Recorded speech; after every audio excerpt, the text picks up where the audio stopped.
মাতৃসম্মিলনের নিয়ম অনুযায়ী ঠাকুরের পঞ্চক্ষণ আলোচনা করতে হয়, তাই আমার মামি আমাকে আলোচনা করতে বলেছেন।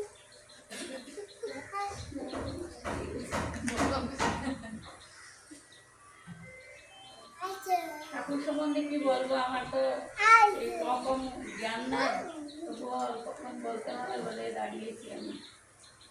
আজ মাতৃসম্মিলনের আয়োজন করেছি আমি, আমার বাড়িতে কত আমার গুরুজন এসেছেন, আমার খুব আনন্দ হয়েছে।